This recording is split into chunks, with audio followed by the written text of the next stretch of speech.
Hi friends, this is Priya. Golalifiന്റെ പുതിയ എപ്പിസോഡിലേക്ക് എല്ലാവർക്കും സ്വാഗതം. അപ്പോൾ ഇന്ന് കേരള പിറവിയാണ്. എല്ലാവർക്കും സ്നേഹം നിറഞ്ഞ കേരള പിറവി ആശംസകൾ. ഇന്ന് നമ്മൾ വളരെ ഈസി ആയിട്ടുള്ള ഒരു സേമിയ പായസത്തിന്റെ റെസിപ്പിയാണ് ചെയ്യാൻ വേണ്ടിയിട്ട് പോകുന്നത്. അപ്പോൾ നിങ്ങൾ എല്ലാവരും ഈ റെസിപ്പി ഒന്ന് ട്രൈ ചെയ്തിട്ട് നോക്കുക. എന്നിട്ട് നിങ്ങളുടെ അഭിപ്രായങ്ങൾ കമന്റ് ബോക്സിൽ അറിയിക്കാൻ വേണ്ടിയിട്ട് മറക്കരുത്. അതിനോടൊപ്പം തൊട്ടടുത്തായിട്ട് കുഞ്ഞു ബെല്ലൈക്കൺ കൂടി വരും, അതൊന്ന് എനേബിൾ ചെയ്തേക്കുക. എന്നാൽ മാത്രമേ നിങ്ങൾക്ക് നോട്ടിഫിക്കേഷൻ വരത്തുള്ളൂ. പിന്നെ നിങ്ങൾക്ക് ഈ വീഡിയോ ഇഷ്ടപ്പെടുവാണെങ്കിൽ ലൈക്ക് ചെയ്യാനും ഷെയർ ചെയ്യാനും മറക്കരുത്. അപ്പോൾ നമുക്ക് വേഗം പോയിട്ട് ഈ റെസിപ്പി എങ്ങനെയാണ് ചെയ്യുന്നതെന്ന് നോക്കിയിട്ട് വരാം. അപ്പൊ നമുക്ക് സേമിയ പായസം ഉണ്ടാക്കാൻ വേണ്ടി തുടങ്ങാം. അതിന് വേണ്ടിയിട്ട് ഞാൻ ആദ്യം ഒരു 1/4 കപ്പ് അളവിൽ ചവ്വരി എടുത്തിട്ട് അത് ഒരു തവണ ഒന്ന് കഴുകിയതാണ്. അതിനകത്തേക്ക് 1 കപ്പ് വെള്ളം ഒഴിച്ചിട്ടുണ്ട്. ഇതിനെ നമുക്കൊരു കുക്കറിലേക്ക് ഒഴിച്ചതിന് ശേഷം നന്നായിട്ടൊന്ന് വേവിച്ചിട്ടെടുക്കണം. 1/4 കപ്പ് ചവ്വരി വേകാൻ വേണ്ടിയിട്ട് 1 കപ്പ് അളവിൽ വെള്ളം ആവശ്യമായിട്ടുണ്ട്. ഇനി നമുക്ക് ഇനി ഒന്ന് വേവിക്കാം. ഒരു വിസിൽ വരുന്ന വരെ നമുക്കൊന്ന് വേവിച്ചെടുത്താൽ മതിയാവും.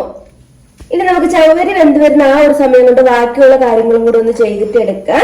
ഞാനിപ്പോൾ ഉരുളിക്കകത്ത് പായസം വെക്കാൻ വേണ്ടി പോകുന്ന അതിലേക്ക് ഒരു 1.5 ടേബിൾ സ്പൂൺ അളവില് നെയ്യ് ചേർത്ത് കൊടുക്കുക. നെയ്യുടെ ടേസ്റ്റ് അധികം ഇഷ്ടമില്ലാത്തവർക്ക് 1 ടേബിൾ സ്പൂൺ ചേർത്താൽ മതിയാവും. ഇപ്പൊ നമ്മുടെ നെയ്യ് ഒന്ന് ചൂടാൻ വന്നിട്ടുണ്ട്. ഇനി ഇതിലേക്ക് 1 കപ്പ് അളവിൽ സേമിയ ചേർത്ത് കൊടുക്കുക. ഓൾറെഡി റോസ്റ്റ് ചെയ്ത് സേമിയ ഞാൻ വാങ്ങിച്ചിട്ടുള്ളത്, അതുകൊണ്ട് അധിക സമയം ഇതിനെ റോസ്റ്റ് ചെയ്യേണ്ട ആവശ്യമില്ല.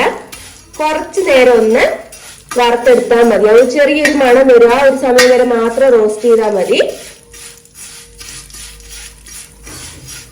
സാധാ റോസ്റ്റ് ചെയ്യാത്ത സേമിയ നിങ്ങൾ വാങ്ങുന്നുണ്ടെങ്കിൽ അത് നല്ലതുപോലെ ഈ ഒരു കളർ ആവുന്നവരെ റോസ്റ്റ് ചെയ്തെടുക്കണം. ഇപ്പൊ കണ്ടില്ലേ, നമ്മുടെ സേമിയ ഒന്ന് വറുത്തെടുത്തിട്ടുണ്ട്. ഇത്രയും മതിയാകും. ആ സേമിയയുടെ കളർ ചെറുതായിട്ടൊന്ന് വൈറ്റ് കളർ ആകാൻ വേണ്ടി തുടങ്ങും. ആ ഒരു സമയത്ത് നമുക്ക് എടുക്കാം. ഇതിന് നമുക്കിതിനെ കോരി മാറ്റാം. ഇപ്പൊ കണ്ടില്ല, സേമിയ ഫുള്ളായിട്ട് ഞാൻ കോരി മാറ്റിയിട്ടുണ്ട്. ഇനി അതേ പാത്രത്തിലേക്ക് നമുക്ക് 1 ലിറ്റർ അളവില് പാല് ചേർത്തിട്ട് കൊടുക്കാം. ഞാനിപ്പോ ഫ്ലെയിം ഓഫ് ചെയ്ത് വെച്ചിരിക്കുക. അതിന് ശേഷമാണ് പാല് ചേർക്കുന്നത്. ഇനി ഈ പാലിലേക്ക് 1/2 ലിറ്റർ അളവില് വെള്ളം കൂടി ഒഴിച്ചു കൊടുക്കുക. ഇപ്പൊ പാലും വെള്ളം ഒഴിച്ചു കൊടുത്തിട്ടുണ്ട്. ഇനി ഇതിന് നമുക്ക് നല്ലതുപോലെ ഇളക്കി തിളപ്പിച്ചിട്ടെടുക്കണം. ഇളക്കാണ്ടിരുന്നിട്ടുണ്ടെങ്കിൽ ഇതിന്റെ അടിയിൽ പിടിക്കും. അതുകൊണ്ട് നല്ലതുപോലെ ഇളക്കി കൊടുക്കുക. നന്നായിട്ടൊന്ന് തിളച്ചിട്ട് വരട്ടെ. ഇപ്പൊ കണ്ടുകൊണ്ട് പാലൊന്ന് തിളച്ചു വന്നിട്ടുണ്ട്. ഇനി ഒരു മീഡിയം ഫ്ലെയിമിൽ ഇട്ടിട്ട് ഇതിനെ പതിയെ ഒന്ന് തിളപ്പിച്ചിട്ട് എടുക്കണം. അങ്ങനെ ആകുമ്പോൾ കുറച്ചൊന്ന് തിളച്ച് വറ്റി വരണം. ഒരു 1/4 ഭാഗം വറ്റിയതിന് ശേഷം മാത്രമേ നമ്മൾ ഇതിലേക്ക് സേമിയ ആഡ് ചെയ്യുള്ളൂ. അന്നേരം പാല് കുറച്ചും കൂടെ ഒന്ന് തിക്കായിട്ട് വരും. നന്നായിട്ട് ഇളക്കി കൊടുത്തോണ്ടിരിക്കുക. ഇപ്പൊ നമ്മുടെ പാലൊന്ന് 1/4 ഭാഗം വറ്റി വന്നിട്ടുണ്ട്. ഇനി ഇതിലേക്ക് നമ്മൾ വറുത്ത് വെച്ചിരിക്കുന്ന സേമിയ ഇട്ട് കൊടുക്കാം. ഇപ്പൊ സേമിയ ചേർത്ത് കൊടുത്തിട്ടുണ്ട്. ഹൈ ഫ്ലെയിമിലേക്ക് ഇട്ടേക്കുക. ഒരു പാതി ആദ്യം നമുക്ക് ഈ സേമിയ ഒന്ന് കുക്ക് ചെയ്തിട്ട് എടുക്കണം.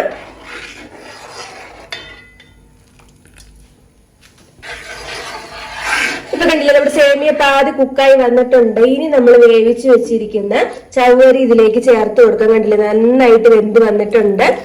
ഇതിന് ഫുള്ളായിട്ട് അങ്ങോട്ട് ഒഴിച്ചു കൊടുക്കുക.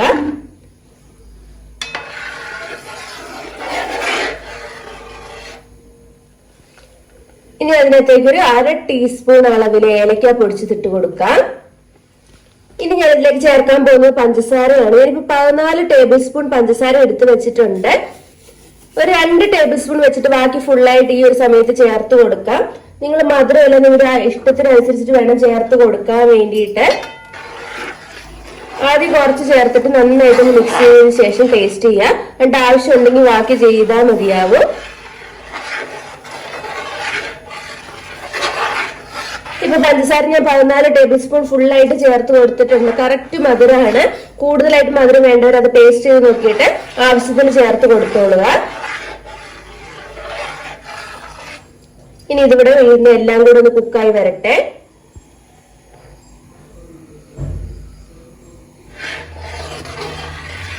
ഇപ്പൊ കണ്ടില്ല, എല്ലാം കൂടി നന്നായിട്ട് കുക്കായി കുറുകി വന്നിട്ടുണ്ട്. ഈ ഒരു കൺസിസ്റ്റൻസിയിൽ ഞാനിപ്പോ ഓഫ് ചെയ്യാൻ വേണ്ടിയിട്ട് പോവുക. എന്നാലേ തണുത്ത് കഴിയുമ്പോൾ കറക്റ്റ് ആയിട്ട് തിക്കായിട്ട് കിട്ടുള്ളൂ. ഒരുപാട് അങ്ങ് കുറുകിയതിന് ശേഷമാണ് നമ്മൾ ഫ്ലെയിം ഓഫ് ചെയ്യുന്നതെന്നുണ്ടെങ്കിൽ ഇത് തണുത്ത് കഴിയുമ്പോഴത്തേക്കും കട്ടയായി പോകും. ഇനി ഇതിലേക്ക് നമുക്ക് 1 നുള്ള ഉപ്പ് ചേർത്തിട്ട് കൊടുക്കാം. ഉപ്പിന്റെ അളവ് കൂടി പോകാൻ പാടില്ല. 1 നുള്ളു മാത്രമേ ചേർക്കാവുള്ളൂ. ആ മധുരം ഒന്ന് ബാലൻസ്ഡ് ആയിട്ട് വരാൻ വേണ്ടിയിട്ട്. നന്നായിട്ടൊന്ന് മിക്സ് ചെയ്ത് കൊടുക്കുക. അപ്പോൾ പായസം റെഡിയായി. ഇനി ഇതിലേക്ക് നമുക്ക് മുന്തിരിയും കാഷ്യൂനട്ടും കൂടെ വറുത്തിട്ടിടാം. ഇപ്പൊ ഞാൻ ഒരു ചെറിയ ഉരുളി വെച്ച് കൊടുത്തിട്ടുണ്ട്. ഇതിലേക്ക് 1 ടേബിൾ സ്പൂൺ അളവിൽ നെയ്യ് ചേർത്ത് കൊടുക്കാം.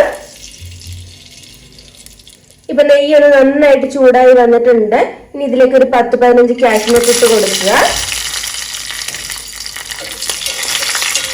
ചെറുതായിട്ടൊരു ഗോൾഡൻ കളർ വരുമ്പോൾ നമുക്ക് ഇതിനെ എടുക്കാം. ഒരുപാടൊന്ന് കരിഞ്ഞു പോകാൻ വേണ്ടിയിട്ട് പാടില്ല. കണ്ടില്ല, ഇപ്പൊ ഗോൾഡൻ കളർ വന്നു. ഇനി ഇതിലേക്ക് കിസ്മിസും കൂടി ചേർത്ത് കൊടുക്കാം. ഇതൊന്ന് ബോൾ പോലെയായിട്ട് വരട്ടെ.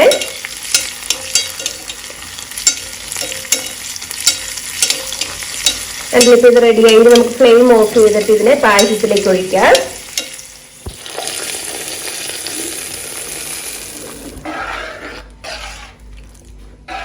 കണ്ടില്ല, അപ്പൊ നമ്മുടെ പായസം റെഡി ആയിട്ടുണ്ട്. നല്ല തിക്കായിട്ട് വരാൻ തുടങ്ങിയിട്ടുണ്ട്. ഇതിന്റെ ചൂട് നന്നായിട്ട് പോയി കഴിയുമ്പോൾ കറക്റ്റ് തിക്നെസ്സിൽ നമുക്ക് കിട്ടും. അപ്പൊ നിങ്ങൾ എല്ലാവരും ഈ റെസിപ്പി ഒന്ന് ട്രൈ ചെയ്തിട്ട് നോക്കുക. എന്നിട്ട് നിങ്ങളുടെ അഭിപ്രായങ്ങൾ കമന്റ് ബോക്സിൽ അറിയിക്കാൻ വേണ്ടി മറക്കരുത്.